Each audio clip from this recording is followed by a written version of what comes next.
Good morning to all. This is Veenu, and today we will discuss the bilateral damage of parietal lobe, syndrome associated with bilateral damage of parietal lobe. Bilateral damage का मतलब होता है कि जो parietal lobe है उसके right side और left and right parietal lobe में लार्ज लेजन हो जाना। Right and left parietal lobe means कि जो हमारा हेमिस्फीयर होता है, राइट हेमिस्फीयर हुआ, लेफ्ट हेमिस्फीयर हुआ, दोनों हेमिस्फीयर में ये चारों लोब्स होते हैं।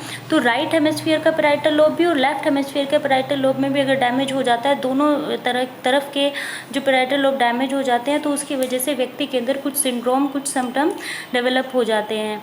उसी को ब्लिंट ने ब्लिंट सिंड्रोम का नाम दिया कि यदि बायलेटरल डैमेज होता है पैराइटल लोब में तो उससे ब्लिंट सिंड्रोम डेवलप हो जाता है।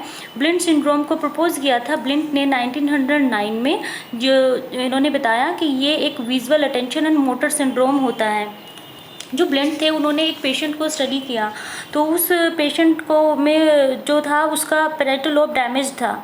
उस पेशेंट को उन्होंने स्टडी किया तो उन्होंने पाया कि वो जो पेशेंट था उसमें मेंटल इम्पेयरमेंट नहीं था, एप्रेक्सिया और अफेजिया के कोई क्लियर सिम्टम नहीं थे, उसका विजुअल परसेप्शन भी ठीक था, वो चीज़ों के इस्तेमाल को कि किस वस्तु को किस तरीके से उपयोग किया जाना ये भी बता पाता था, उस वस्तु का नेम, कलर आदि को ठीक से परसीव भी कर पा रहा था। लेकिन इसके बावजूद भी उसमें 3 अनयूजुअल सिम्टम थे, जिसके आधार पर उन सिम्टम्स के आधार पर उन्होंने ब्लिंट ने इसको ब्लिंट सिंड्रोम का नाम दिया। वो 3 सिम्टम क्या थे? उसमें सबसे पहला आता है ocular apraxia. Ocular apraxia means inability to voluntary control the gaze. अपने जो दृष्टि है, जो गेज पर उसका वॉलेंट्री कंट्रोल नहीं था, अपने इच्छिक जिस वॉलेंट्री मतलब जिसको अब कहते हैं अपनी इच्छा से हम कंट्रोल कर पाते हैं, वॉलेंट्री कंट्रोल में वो इनेबल था, सक्षम नहीं था। इसमें क्या किया इन्होंने, रोगी के सामने कुछ स्टिमुलस रखे, तो वो उन स्टिमुलस में से सिर्फ उन्हीं स्टिमुलस को परसीव कर पाता था जो कि उसके बिल्कुल सीध में होते थे। उसके राइट विजुअल फील्ड और लेफ्ट विजुअल फील्ड वाले जो स्टिमुलस थे उनको वो निगलेक्ट करता था, उनको वो नहीं देख पाता था, और जो सिर्फ उसके एकदम सेंटर में होते थे उन्हीं का वो परसेप्शन कर पाता था। नेक्स्ट है आपका इसमें सेकंड आता है simultanagnosia. Simultanagnosia means inability to integrate component of visual scene. जो भी विजुअल सीन जो भी वो देख रहा है उनको वो इंटीग्रेट रूप से नहीं देख पाता। जैसे अगर वो किसी स्टिमुलस को देखता है तो वो सिर्फ एक ही स्टिमुलस को देखता है, उसके आसपास के स्टिमुलस पर वो ध्यान नहीं दे पाता, उनको वो परसीव नहीं कर पाता, उन्हें वो देख नहीं पाता है। रोगी एक समय में अपना जो ध्यान है वो सिर्फ किसी एक स्टिमुलस तक ही सीमित रख पाता था। इस वजह से उसको कई बार ऐसे व्यक्ति को पढ़ने में भी डिफ़िकल्टी आती है, क्योंकि जब हम पढ़ते हैं तो ऐसा नहीं है कि हम सिर्फ एक ही अक्षर को देख पा रहे हैं, उसके अगला, उससे अगला, उससे अगला सारे अक्षर को हम देखते हैं, उनको इंटीग्रेट कर लेते हैं, इंटीग्रेट करके और फिर हम उसका एक मीनिंग निकालते हैं। तो ये है आपका, ये सेकंड सिम्टम हुआ। Third one is optic ataxia.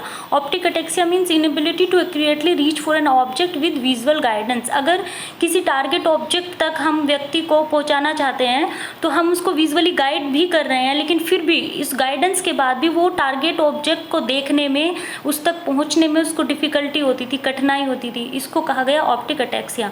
तो ये जो तीनों सिम्टम, ये 3 सिम्टम जिस व्यक्ति के अंदर पाए जाते हैं जिसका आपकी पैराइटल लोब डैमेज है, राइट एंड लेफ्ट साइड दोनों का डैमेज है, तो और उस व्यक्ति में ये तीनों सिम्टम पाए जा रहे हैं, तो इसको कहा जाता है ब्लिंट सिंड्रोम।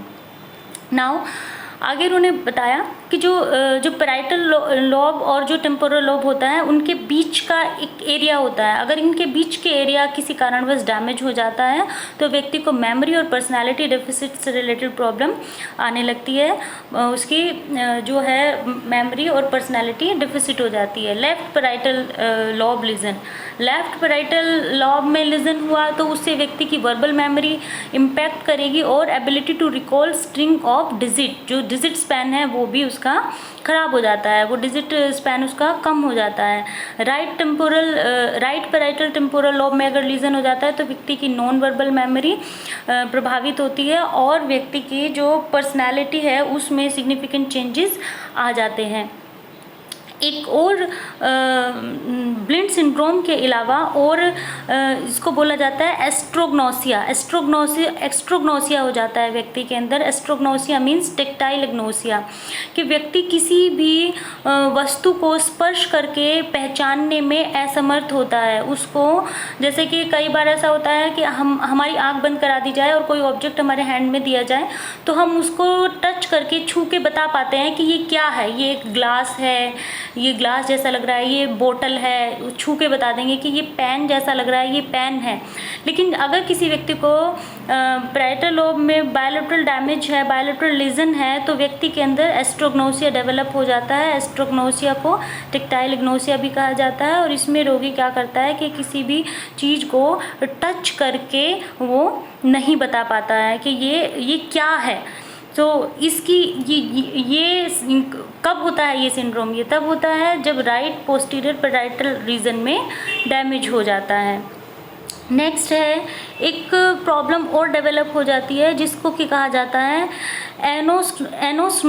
एनोस्क्नोसिया। ये जो पद है, ये जो शब्द है, इसको प्रपोज किया था बेबिंस्की ने 1914 में किया था। तो इसको ना बेबिंस्की सिंड्रोम भी कहा जाता है। इसमें रोगी या व्यक्ति अपने किसी, जैसे कि उसको कोई डिफेक्ट है, कुछ डेफिसिट है, कुछ बीमारी है, तो वो उसको ना एक्सेप्ट नहीं करता है, वो उसको परसीव नहीं करता है। वो ये कहता है कि नहीं, मैं बिल्कुल ठीक हूँ, मुझे कोई प्रॉब्लम नहीं है।